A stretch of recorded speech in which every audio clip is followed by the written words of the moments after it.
네, 자, 형님들 반갑습니다.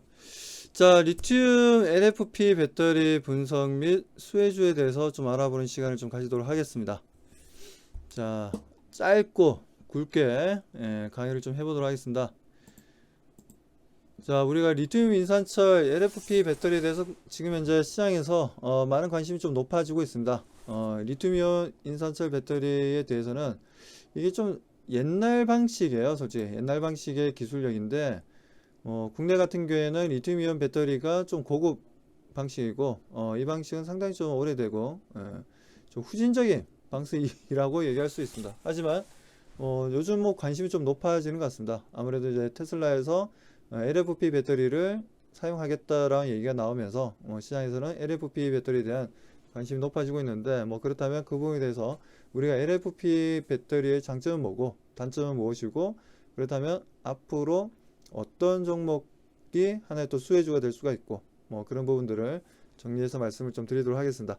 자, 리튬 인산철 배터리 같은 경우에는 자, 보시는 것처럼 리튬 이온과 그리고 리튬 인산철 그리고 리튬 폴리머 이렇게 세 가지 종류로 좀 나눠지게 됩니다. 리튬 계열 배터리가 세 가지로 나눠지게 되는데 뭐 리튬 이온이나 리튬 폴리머 같은 경우는 삼원계 배터리라고 하죠. 일반적으로 좀 니켈이라든지 코발트라든지 망간이 들어가 이 세 가지가 들어가다 보니까 삼원계 배터리라고 표현을 씁니다. 자, 그다음에 리튬 인산철의 장점은 뭐냐? 바로 이 기본적인 소재 자체가 지금 뭐 철이다 보니까 얘 같은 게 이 친구 같은 게 철이다 보니까 이제 아무래도 장점은 발열성이 좀 낮습니다. 발열성이 삼원계에 비해서 좀 낮고 안정성이 높다는 거죠. 그리고 지금 삼원계 배터리라면 리튬이온 배터리 같은 경우에도 보면 대체적으로 보면 지금 발열이 많이 생깁니다. 아무래도 니켈 함유량이 좀 높다 보니까 에너지 밀도를 높이기 위해서는 니켈 함유량이 높아야 되고 니켈 함유량이 높다 보니까 자연스럽게 화재로 연결되는 경우가 좀 많이 발생한다는 거죠. 뭐 최근에 LG 엔솔에서 만든 제품들 뭐 GM의 볼트 리콜 사태도 있었고 여러 가지 리콜 사태가 지금 벌어지고 있는 부분들인데 자, 이런 부분들에 있어서 이제는 우리가 좀 인산철 LFP에 대해서 관심을 가지자라는 부분들이고 아무래도 안정성이 좀 더 높다라고 얘기할 수 있고 원재료가 좀 저렴합니다. 아무래도 철이다 보니까 뭐 니켈이랑 코발트 특히 코발트 같은 경우는 엄청나게 좀 비싸죠. 비싼 부분이고 니켈 가격도 옛날 같지 않고 많이 좀 가격이 올랐습니다. 그리고 망간도 어떻게 보면 최근에 뭐 원자재 가격들이 전체적으로 오르면서 망간 가격도 좀 올랐죠. 그 중에서 그나마 좀 저렴하게 좀 우리가 쓸 수 있는 게 철입니다. 철. 그러다 보니까 리튬이온 배터리에 비해서 LFP 배터리가 좀 더 저렴하다.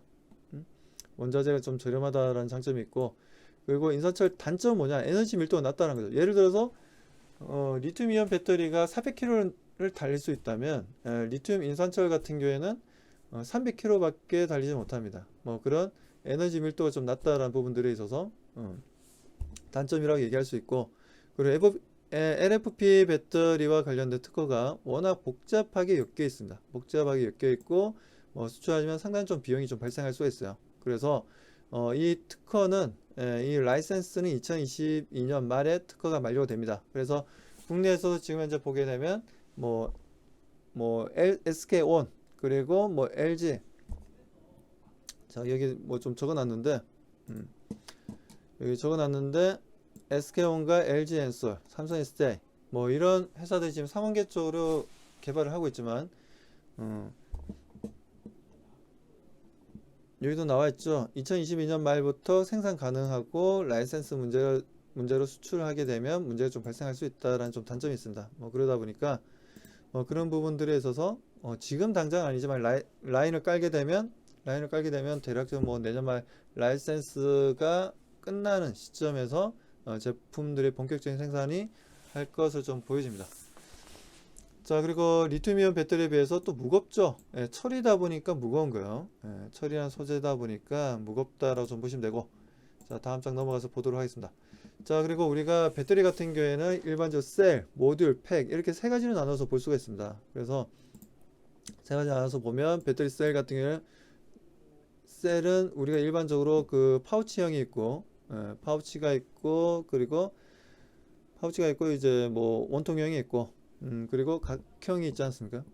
그렇게 셀 같은 경우에는 뭐 세 가지 종류로 좀 볼 수가 있고, 이 세 가지를 셀을 외부 충격이라든지 그리고 열 그리고 진동으로부터 보호하기 위해서 일정한 개수로 묶어서 프레임에 넣은 배터리를 조립하게 되면 모듈이 됩니다.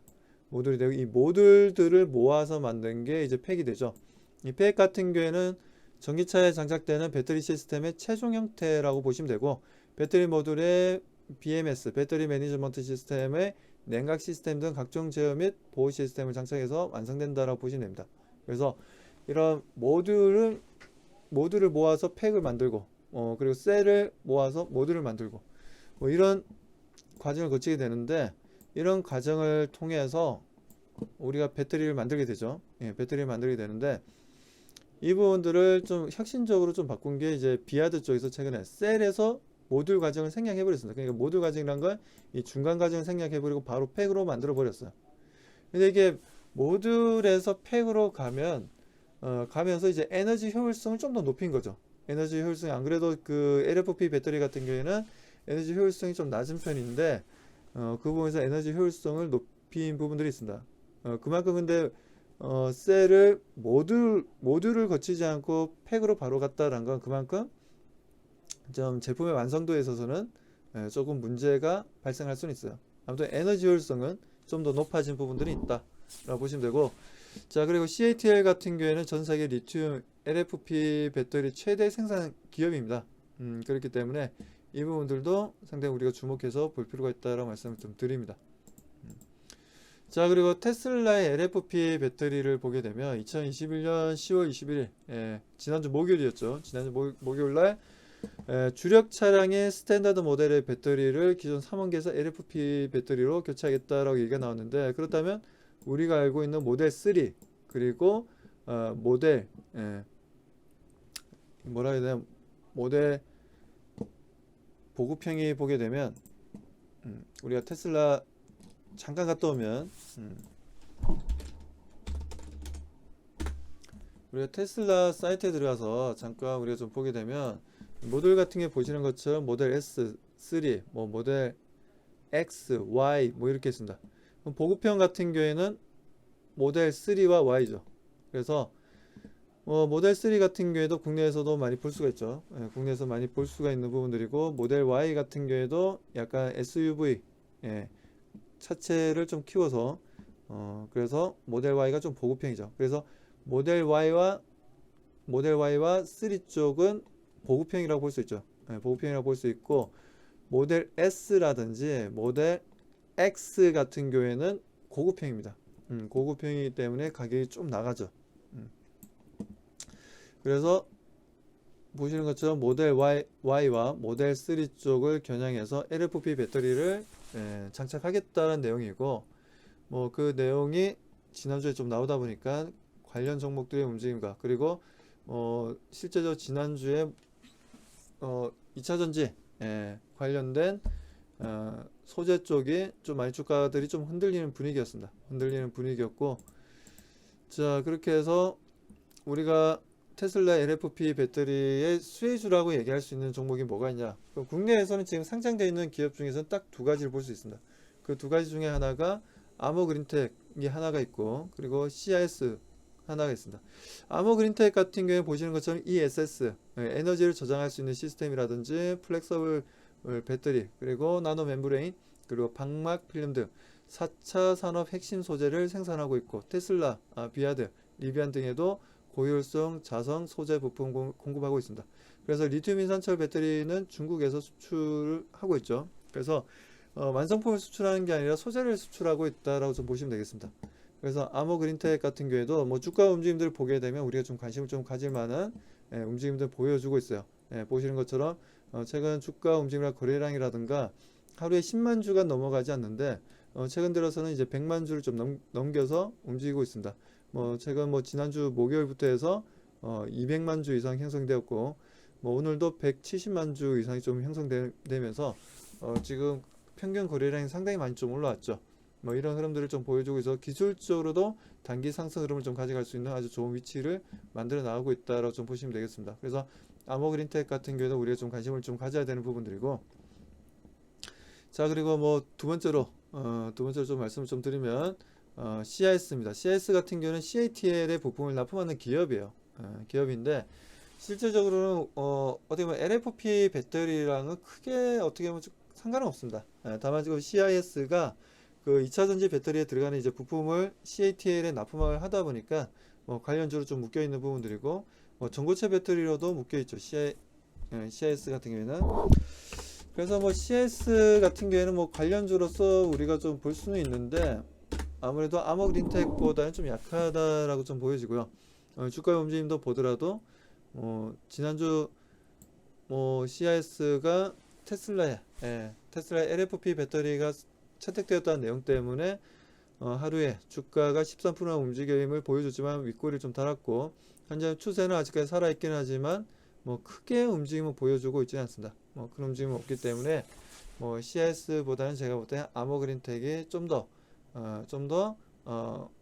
단기간 수익을 만들기에는 긍정적인 종목이다라고 좀 말씀드리고 좀 뭐 크게 보기보다는 이번 주에 좋은 수익을 만들어질 수 있는 주가의 움직임과 기술적 움직임을 보여주고 있고 그리고 지금 현재 시장에서 이슈화되는 부분들로 통해서 좋은 결과를 만들어낼 수 있다라고 좀 말씀을 좀 드리고 싶습니다.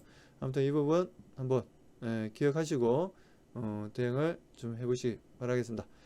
자, 여기까지 방송하도록 하겠습니다. 자, 다음 이 시간에는 더 좋은 알찬 내용으로 말씀 좀 드리도록 하겠습니다. 수고 많으셨습니다.